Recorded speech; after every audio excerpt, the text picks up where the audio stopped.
Okay. Oh, 1 second. Let me just do that again. I got to make sure to check the little video boxes. There we go. Okay. All right. Well, tonight we're going to give a little introduction to musculoskeletal effects of weightlessness. I'm just going to sort of hit the top level here, and we can dig into it more with questions later on if we want to talk about it in some more depth. So just to start, here's a little case study. It was November 11th, 1982, aboard the Salyut 7 space station. And Valentin Lebedev finds his crewmate Anatoly Berezovoy writhing in pain. Commander Berezovoy says his left side hurts. So what diagnosis should be considered first? So, a lot of people say, oh, well, maybe it's appendicitis, because that could often cause pain in the abdomen, although it's on the wrong side. And but probably the thing you should be thinking about is a kidney stone, because as we're going to talk about today, being in space puts a lot of calcium into your urine, and that calcium that goes into your urine increases the risk for the formation of kidney stones.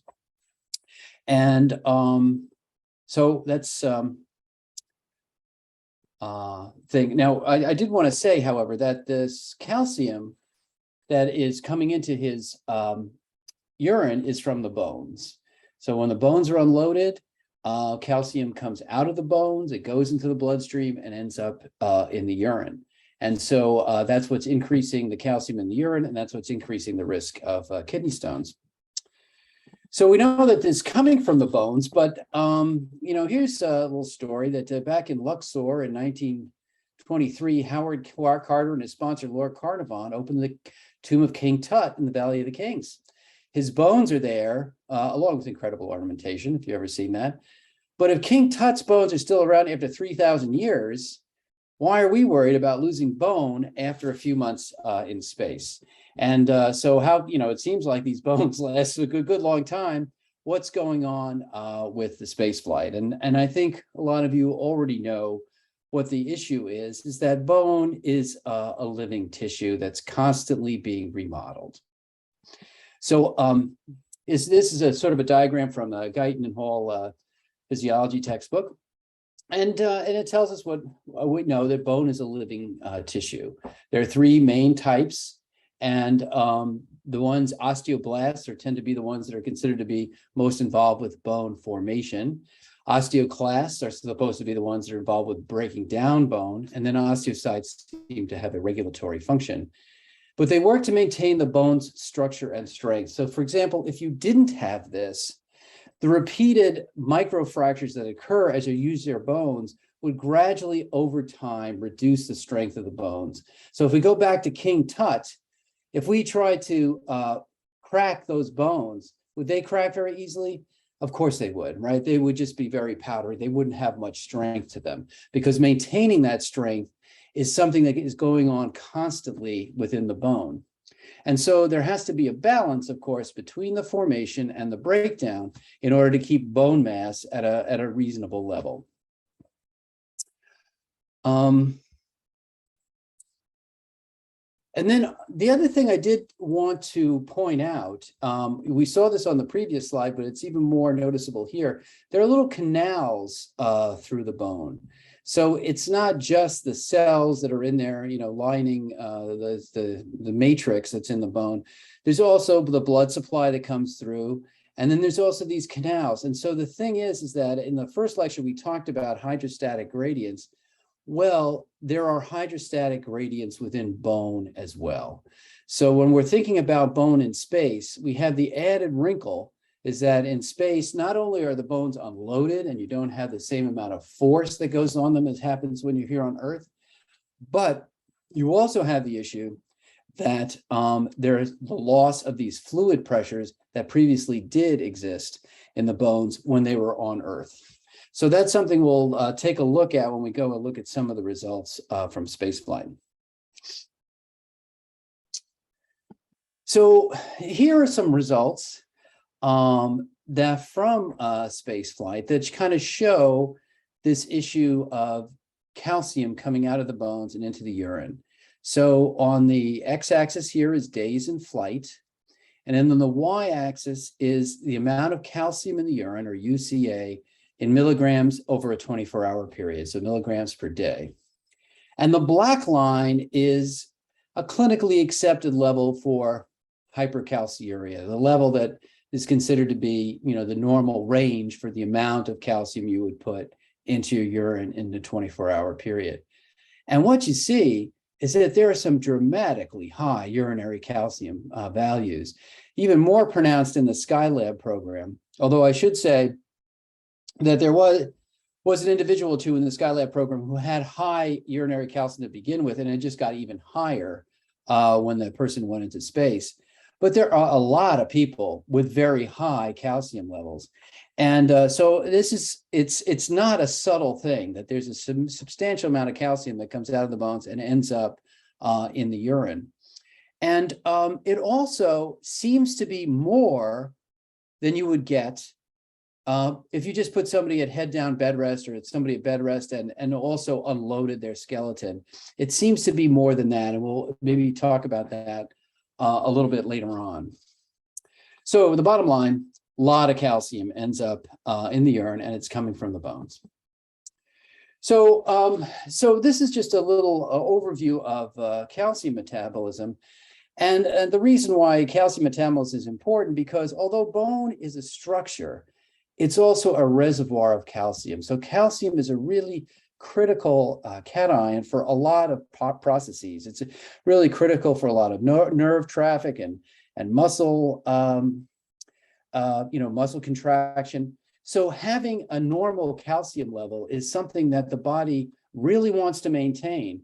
And if you're losing calcium because of inadequate intake or whatever, it's going to take that calcium out of the body. So if you have a reduced calcium level, that'll increase parathyroid hormone. It'll tend to reduce the amount of calcium that goes out in the urine and increase the amount of calcium that's absorbed. But what do you see in space? Well, you definitely don't see that. In space, what happens is that there's a small but measurable rise in serum calcium. It goes up just a little bit. That suppresses parathyroid hormone, which leads to increased excretion of calcium in the urine and a reduction in calcium absorption from the abdomen. So that is one thing that's happening when you go into space and you start to release all this calcium from the bone. This can also be compounded by the fact that it may be that the spacecraft may be a slightly acidic environment, in the sense that there's a slightly higher level of carbon dioxide in the atmosphere when you're in a closed environment like that. And that can lead to a mildly increased amount of acid that your body has to deal with. And that also can be buffered using the skeleton. So there are a couple of challenges to the skeleton while you're in space, but the biggest is the unloading that occurs. So where do you think this unloading, where do you think this is going to be seen the most? So this is just a little graph of the skeleton showing the kind of usual loads in newtons that people experience when they're walking around on Earth. And what I've listed there is some of the highest ones. So like the lumbar spine, the hip, you get a fair amount of forces in the hip when you're walking or running, the heel, the calcaneus. So these are all areas that are get high loading when you're in 1G on Earth. So it's reasonable to expect that you might see these areas lose bone when you're in space. And that is true. So this is a graph of different parts of the skeleton, and it looks at bone loss per month in some of these weight-bearing areas. And these are data from the back from the MIR program. And I think the numbers might be a little bit better now, but it still gives you the overall idea of what's happening. And if you can see here, like in the greater trochanter, 1.5% a month. So that's a lot. That's about maybe that somebody who's postmenopausal might lose in a year. And same thing at the spine, the pelvis. But what's interesting here, or at least I find interesting, there seems to be a slight but noticeable increase in the skull. So and as we remember from the talk the last time, if you consider the hydrostatic gradients that exist when we're standing upright, there are increased pressures in our feet and legs, from the force of gravity on the column of fluid that goes from our head to our feet. But we probably have negative pressures within the vascular system in the head. That goes away when you're weightless. And so maybe these chronically high, at least high with respect to standing, pressures in the head might be having an effect on bone as well. So one important thing about bone loss, and I think probably Semran may talk about this, is that it's very variable. And I hope that was apparent on the slide that I showed before, that some people had huge increases in urinary calcium. Other people had, increases that weren't so much. But this is data from a study by Vico et al., and it's from Sue Bloomfield in her chapter in the Handbook of Bioastronautics. And what they're looking at here on the x-axis, we have, before the flight, after the flight, and then 6 months after you got back. And it's looking on the top at cancellous bone. So that's the sort of the little mesh of bone that you find, let's say, inside the greater trochanter. And then there's the cortical bone, or the bone that's sort of on the outside of the bone, that solid bone. So the cortical bone on the bottom here doesn't change all that much. Notice that the scales are different. This goes from like 0 to -24. This goes from 0 to -5. So there's the cortical bone doesn't change as much as the cancellous bone. It's the cancellous bones that's seeing the greatest effects. And that makes sense, since that's the bone that's remodeled the most. But look at the variability. It's huge. I mean, there's some people who are having very minor losses, other people having enormous losses. So when we're talking about bone loss in space, it's really important that this be individualized. And, we're going to think about dealing with the skeleton by, exercise, right? If we could load the bones in a way in space, in a way that's similar to how they're loaded here on Earth, well, maybe that would be a way to prevent the bone loss. But there is a little bit of a wrinkle, and I just wanted to show you, this is a study, it's from 1966, and it's very interesting because these people were looking at bed rest, so they were putting people at bed rest, and they were looking at the effect of different interventions on urinary calcium excretion. So that's what we see on the bottom here, the CA, milligrams per day, just like we showed in the slide before. And so if you look at this person was supine 16 hours a day and sitting 8 hours a day. So they were inactive most of the time, and they had a big increase in their urinary calcium excretion.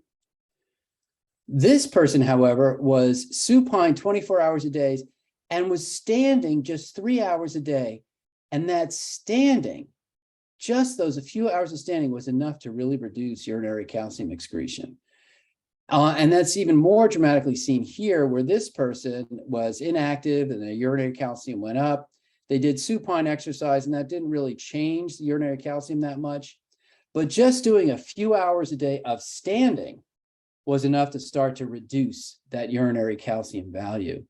So, another finding sort of in conjunction with that increased bone mass in the head that suggests that maybe there are other factors aside from, loading on the bones, which is clearly important, but there may also be these hydrostatic forces may be a player in what happens to the bone as well in space. Again, making it interesting, because it seems like gravitational physiology is a little bit different than what what happens in space is different what happens here on Earth. When you look at people who go to bed rest, they increase their urinary calcium, but not quite as much as they do in space. Okay, so this is a musculoskeletal talk, so we have to talk about the muscles as well.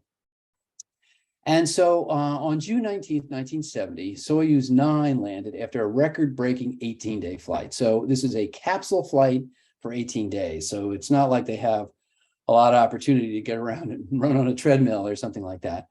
So the cosmonaut orbited the Earth in a confined capsule, which provided little room to exercise. And when the hatch was opened, the crew had great difficulty getting out of the capsule, and they were reported to be still weak and recovering 10 days later.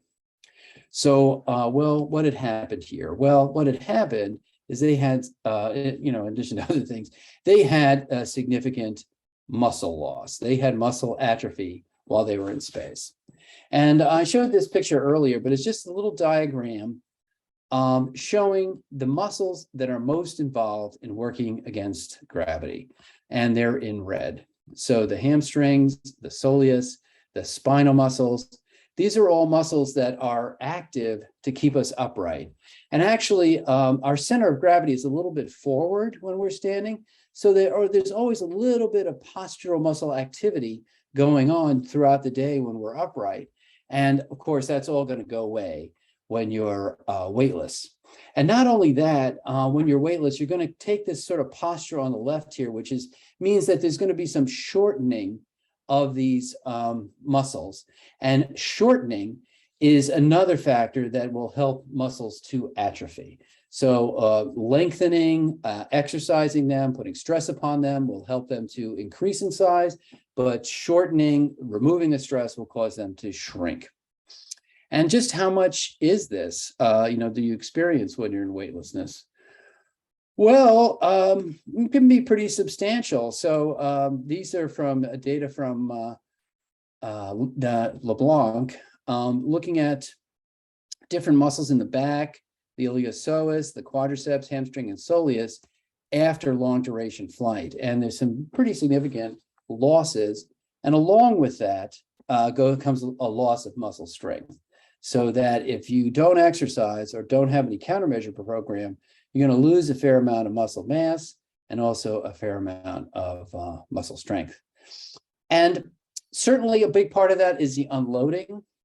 But one thing we're not going to talk about that much, it's also not uncommon for people to lose weight in space and have a reduced caloric intake. So some people are losing muscle mass because they're not eating enough. And so that can also happen. And it's important when people are in space to make sure that they're maintaining their body mass.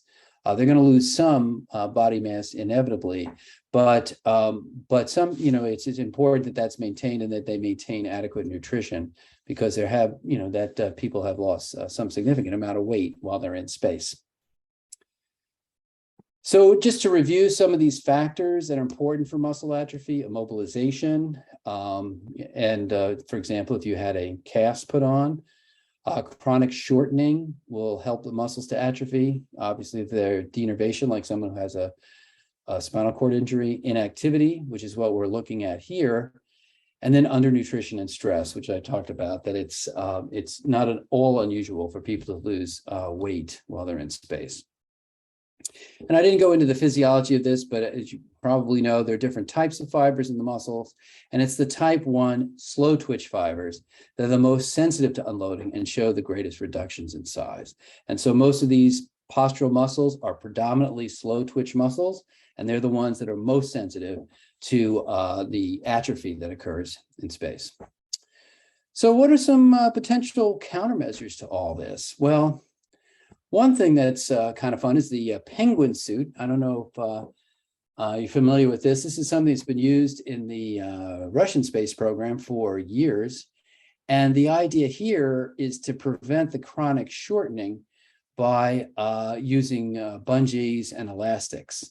So this tries to combat that sort of hunched over posture that you get when you're in weightlessness. So you can see on the front here, there are elastics that are trying to pull the toes up so that you put some lengthening into the soleus and the calf muscles.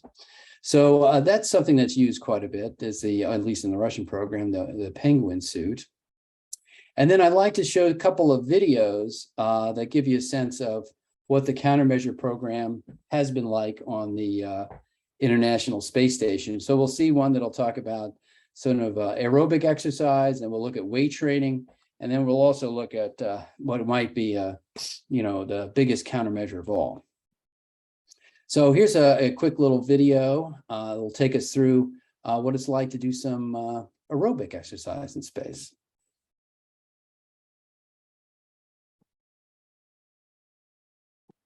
Hello, and welcome back to Speedy Time. Today we're going to figure out how you get some aerobic exercise on the space station. One way is by running.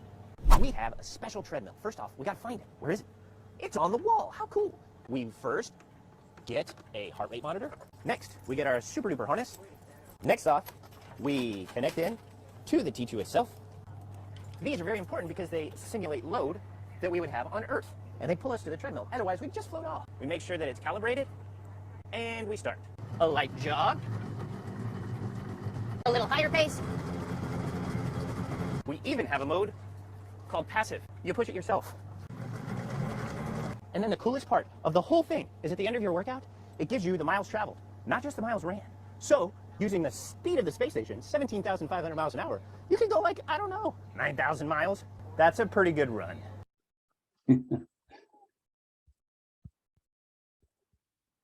And then Peggy Whitson is going to show us what it's like to do some weight training. Hello. And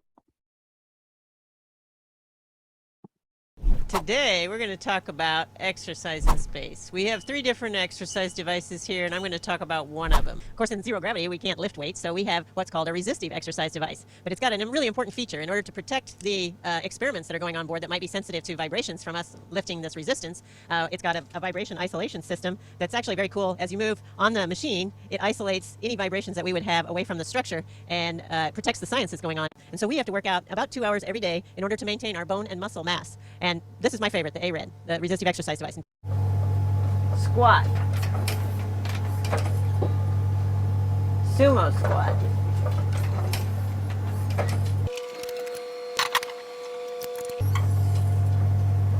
Heel raises.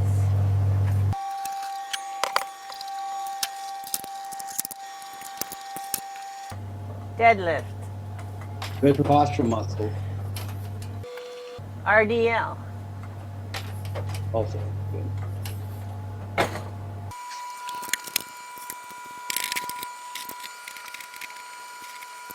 Bench.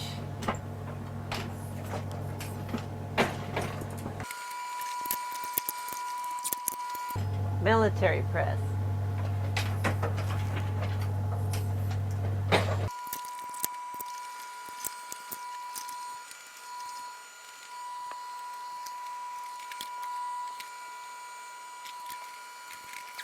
Tricep extensions. Sit-ups.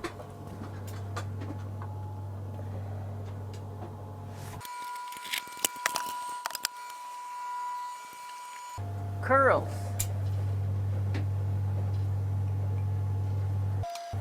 Forearm extensions.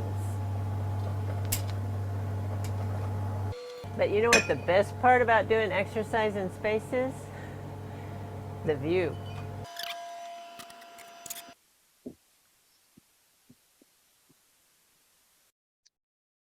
And then the last thing I want to show you is going back in time a little bit to the mid-50s, and Werner von Braun, who was the German engineer who developed a Saturn V rocket that went to the moon. Here he's in a video from Disney talking about space exploration. And back in the day, they certainly had no problem thinking big. And so he was thinking big, and he's going to show another approach to dealing with some of the adverse effects of weightlessness. Remember, this is from the 50s, so he only mentions men, but let me just show you. Today, we're going to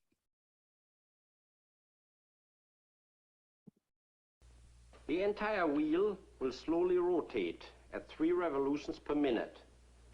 The resulting centrifugal force will produce an artificial gravity for the men in the rim.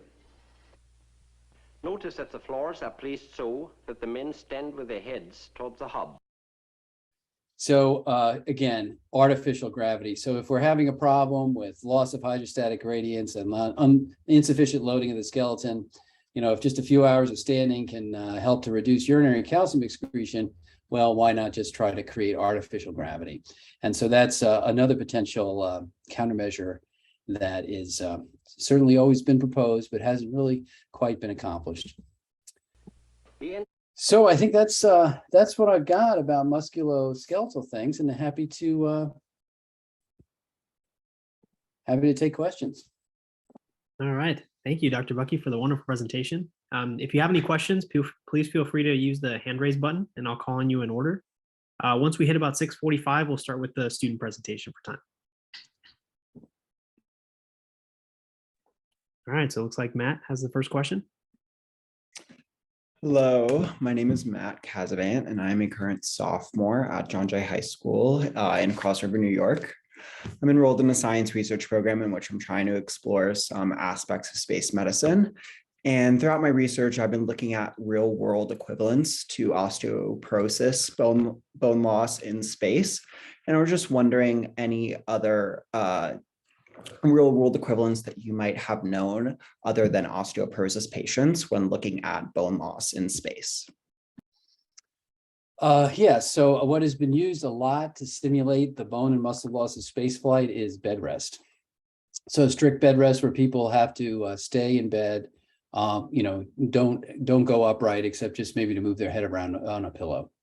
And also a lot of these studies got started back in World War II, that back then there was a concern about, really badly injured soldiers who had to be in total body casts. And so these soldiers, when they're in the total body cast, would lose a lot of bone and muscle mass, and they also tended to form kidney stones. And so some of the first studies, using bed rest were back in the 40s, using conscientious objectors, as a matter of fact. But if you can go back and see a lot of those early studies, which cover a lot of the stuff that we're covering here. So that's the biggest thing that's used to try to simulate what happens in space is head down, tilt, bed rest. But keep in mind, it's not quite the same.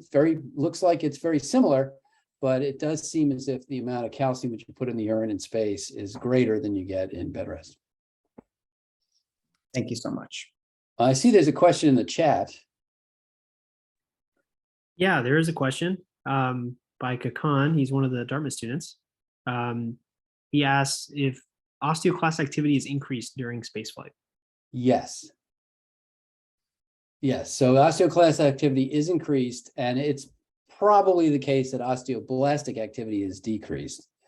But one of the more interesting studies out there was that back in the Skylab program, which was in the early 70s, they did a complete metabolic study. So the reason we have all those urinary calcium data is they collected 24-hour urinary calcium and fecal samples from the people on the space lab. It was like a metabolic ward.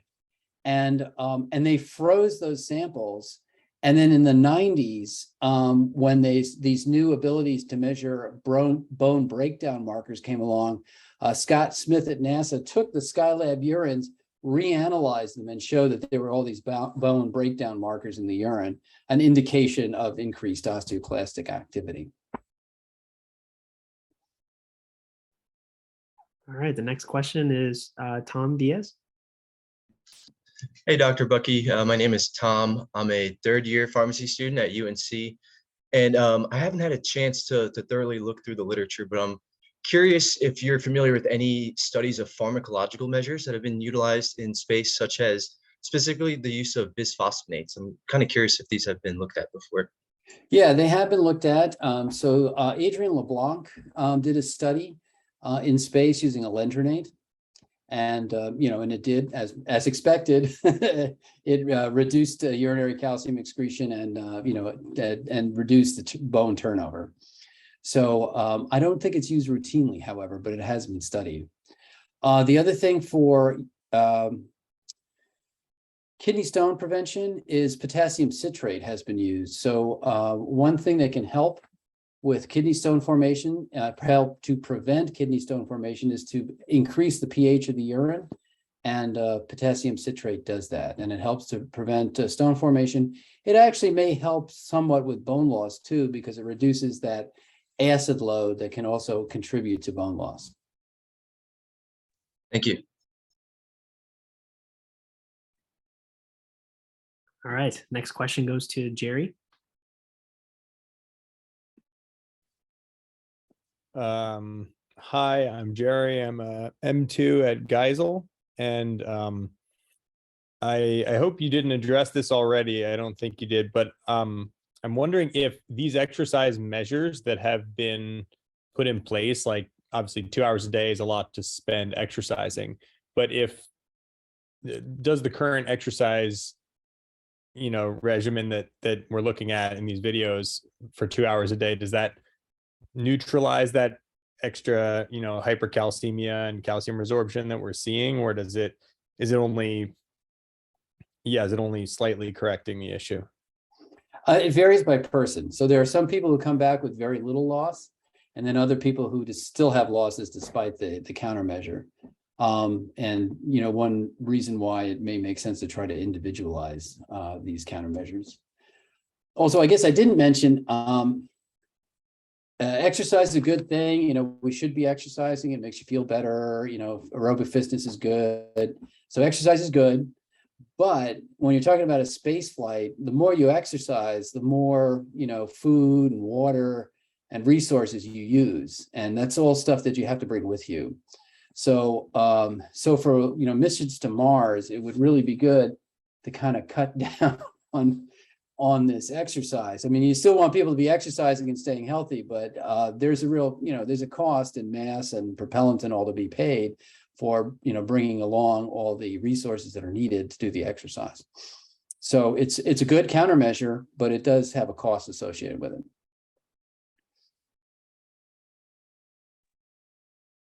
All right. Up next is Ryan. Hey, Dr. Buckey, real quick question for you. So I've seen Axiom Space and some other companies have developed rodent habitats that are being used to create a space vivarium. I haven't looked much into the literature, but how close is bone remodeling in mice to processes that occur in humans? I study the immune system in mice and correlative studies to the human immune system, and it's okay. It's not that great, but I just didn't know if there was a direct correlation between processes and rodents and humans, and if any of these studies are really that good to begin with. It seems like they're spending a lot of money that they might not find the results they're looking for. Oh, with the rodents. Yes. Yeah. So, I mean, there have been a lot of rodent studies done. On the ground, people will use a model called hind limb suspension, which is sort of the rodent equivalent of head down bed rest, because it takes the hind limbs off the ground and reduces the loading on them. And so that's been a model that's been used to study bone and a muscle loss in rodents. And there have been useful insights from that, because you can certainly get a much better handle on some of the, the histology and the biochemistry and things that are going on. So, but there is the problem that, rats are not humans, and also they don't spend a lot of time upright, as we do. So I'm not, exactly what are the similarities and differences. I'm not exactly sure, but it's, I think that a lot of worthwhile stuff has come out of the animal work that's been done so far. Thank you. Appreciate it. All right. So next question is in the chat. Anjali asks, have there been any studies done on countermeasures to bone loss in postmenopausal women? Are there preventative measures that female astronauts have to take before flights that are particularly long? When you're saying countermeasures to prevent bone loss in postmenopausal women, I think you mean postmenopausal women in space, I guess. Right? Yeah. Yeah. Because there've been tons of studies on postmenopausal women, but in space, I don't know. Well, there haven't been any published studies that I've seen where they've looked at just postmenopausal women who have been in space. I don't know how many there have been, though. So that's an interesting question. I guess I'd have to go back and look. I mean, I know it's happened. I just don't know how many it would be. So there would be, the number of people who've been in space is in the hundreds. So I don't know about that. Are there any preventive measures that female astronauts have to take before flights that are particularly long? Well, they often women will take hormones to prevent menstruation. So that's a common thing for them to do, just to avoid the hassles and the extra, overhead that goes with that. So a lot of women are, do take, hormones in order to prevent that.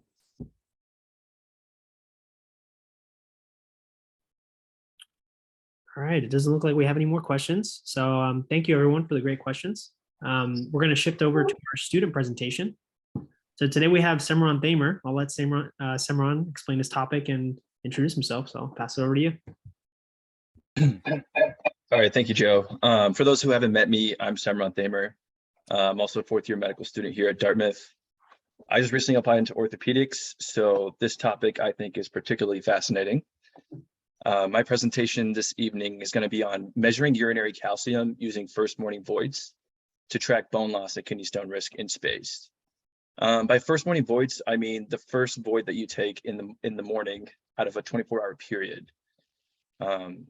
So I'll start off with just a little bit of background. I know we talked a little bit about this in Dr. Buckey's lecture, but just to reiterate, bone loss in microgravity occurs at a rate that's 10 times greater than that of osteoporosis on Earth.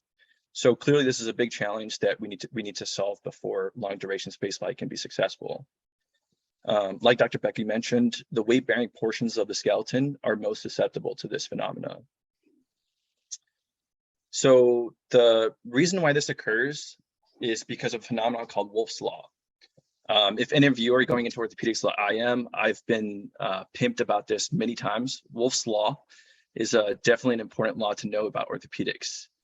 So Wolff's Law states that bones react to the environment and the demands that's placed upon them. So like we touched upon, bones are dynamic organs that remodel based on the stresses that are exposed to. On Earth, gravity exerts a force of weight onto bones, and this acts as the source of the stressor. But when you go into space, weightlessness unloads the skeleton, so the bone remodels favoring osteoclastic activity, and this results in bone loss. Now, this leads to several problems like we discussed. On the one hand, with less bone mineral density, you're certainly at a higher risk of fracture. And then secondly, when you have bone resorption occurring, the calcium from the bone is lost from bone, and then this enters systemic circulation and then ends up being excreted by the kidneys. And like we talked about, this is how you have an increased risk of kidney stones as well. As you can imagine, developing a kidney stone or a fracture in space can certainly impede the success of a mission. So these are significant barriers that we definitely have to address. So for our study, we wanted to look at a way of measuring these risks while in space. The gold standard for measuring urinary calcium on Earth is to do a 24-hour urinary collection. But this isn't feasible in the resource-constrained environment of space, so we wanted to look at a different alternative. Specifically, we looked at using first morning voids to measure urinary calcium, and then use that as a way to measure the risk of bone loss and kidney stones in real time while you're actually in space. For our study, we had 6 subjects, 3 men, 3 women, and they collected void by void samples over a 24-hour period, once a week for 8 weeks. Table 1 here shows the overall results, but the one thing I really like to point out in this table is that you can see that there's quite a bit of inter-individual variability. So you can see that some subjects had urinary calciums in 280s, 140s, there's a lot of variability. This highlights the fact that not everyone is at an equal risk. So it's important and useful to be able to quantify these risks and then be able to address them, on an individual basis. So we compared we took our samples and then we compared the urinary calcium measurements for all first morning voids and then compared them to the rest of the samples in that 24-hour period.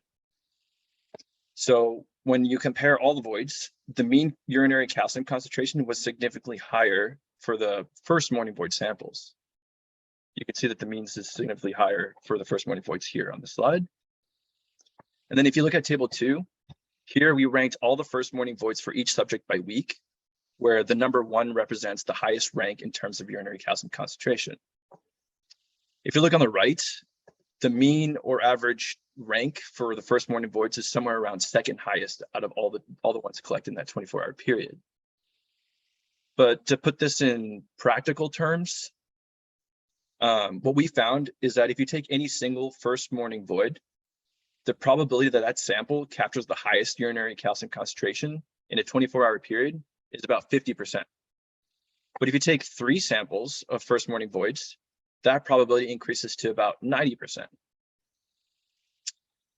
The reason why this is useful is if we're able to use first morning voids to measure the bone loss and kidney stone risk in real time, then we'd be able to inform the use of the countermeasures that we talked about, like exercise, diet, and then some of the medical therapies that are currently being studied.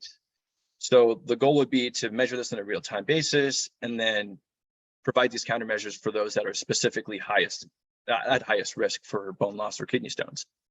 And then you can continue to monitor these risks and then make adjustments in real time on an individualized basis.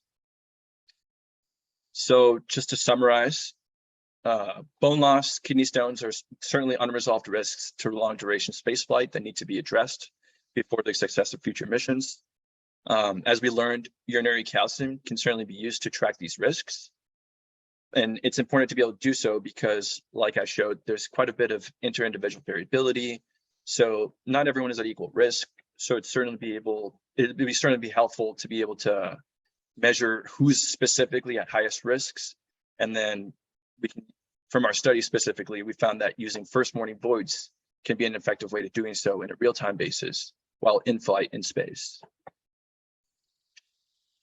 Thank you. All right. Thank you, Simran, for the excellent presentation. We'll take the next few minutes for any questions for either Simran or Dr. Buckey. I would also like to mention that I will send out an email for presentation signups this week with more information now that you've seen an example and have an idea of what you'd be getting into. For those of you signing off, thank you for joining us tonight. We hope to see you next week when Dr. Buckey will discuss the psychological difficulties astronauts face and how this could impact the coming long duration missions. Have a good night, everyone.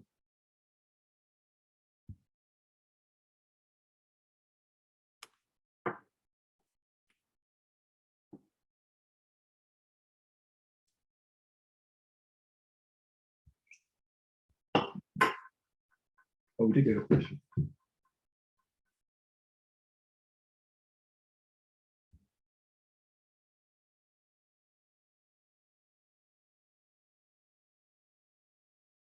All right, so it looks like we have a question in the chat. And we have, real quick, yes. What's the intra variability? I know you guys discussed the inter variability, obviously, between patient. What is the reproducibility of the urine calcium test, and which tests are they specifically using? Is it something that they're measuring on board, or are these all samples acquired, either frozen or stored, however the urine is stored and then processed here back on Earth? Yeah, so for your first question, which I understand is there a lot of inter-individual or intra-individual variability? And certainly there is, but not to the same extent that there is inter-individual variability. So basically, a single person can certainly have lots of variations in urinary calcium, but less so than between individuals.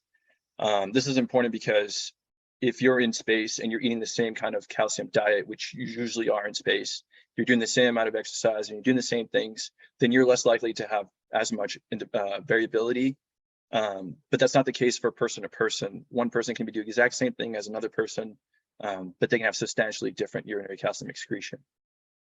And then I believe your other question was, You can just, how are the samples processed? Is this a test that's done at the site, or is everything frozen, stored, and sent back and processed on return?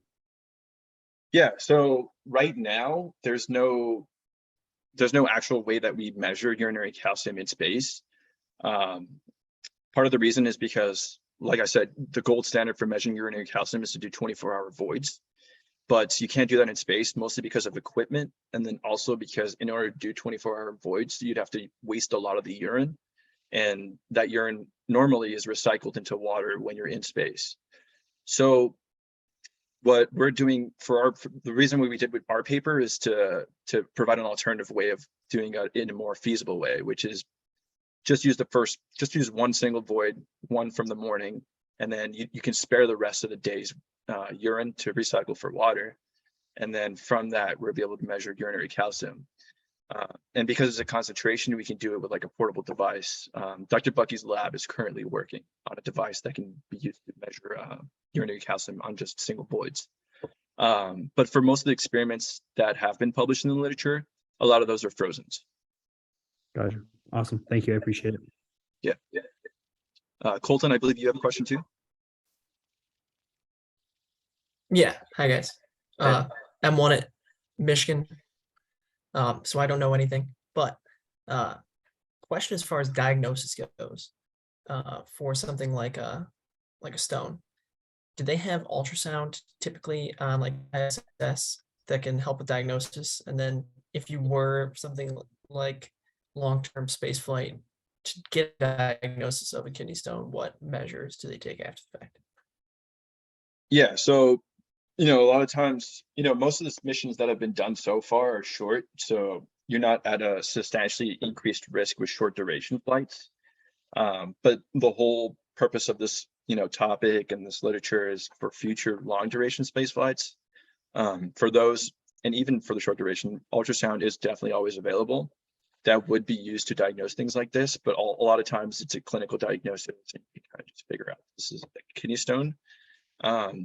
But the biggest, most of the focus in the literature and my work is mostly looking at how do we figure out that someone's at a higher risk of kidney stones before they even happen.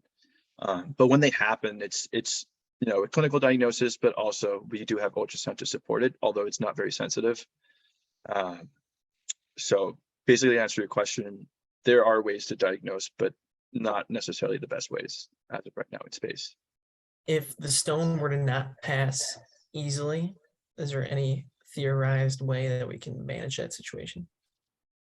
Yeah, there's a whole topic in spaceflight that I'm particularly interested in, which is like, how do we manage certain conditions? Like, not just kidney stones, but like if you get a fracture in space, what are you going to do about it?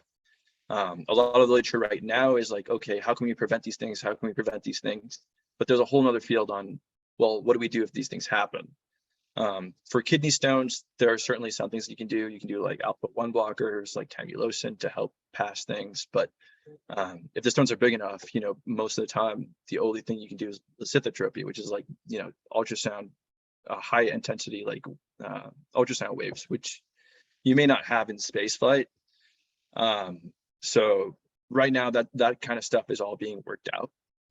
The whole focus is all about prevention to help kind of mitigate the even having to worry about these things. But there is a whole field that's currently being developed on like, what do we do about these things? Yeah. But I'm not sure exactly what the kidney stone treatment in space is going to be like as of yet. Gotcha. Thank you. Yeah. Ryan, did you have another question, or is that just your hand raised from before? Sorry, I never unclicked it. You got it. All right. Well, if there's no more questions, definitely sign up for a presentation. I know we didn't send out the link yet, but we will shortly. And then I think it's a good way just to show your interest in space medicine and be able to talk about a topic. So definitely do so. Thank you, guys. Sorry, James, go ahead. Hey, sorry, I had a couple quick questions. This is really interesting. Thanks for your talk.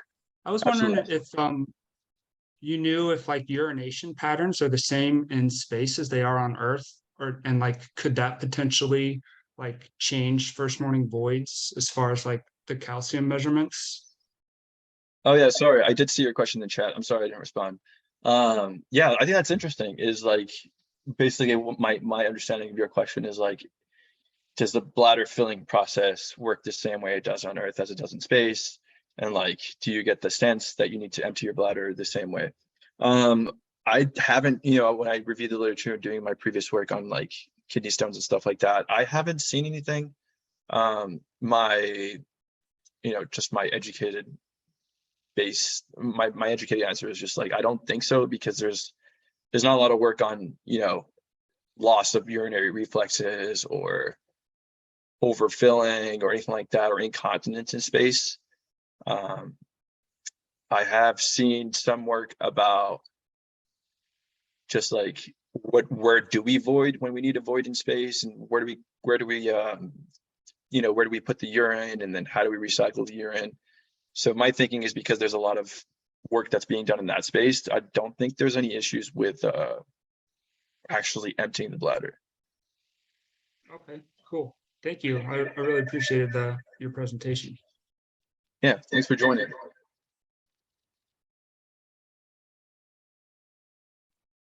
All right, we'll sign off now. Good night, everybody.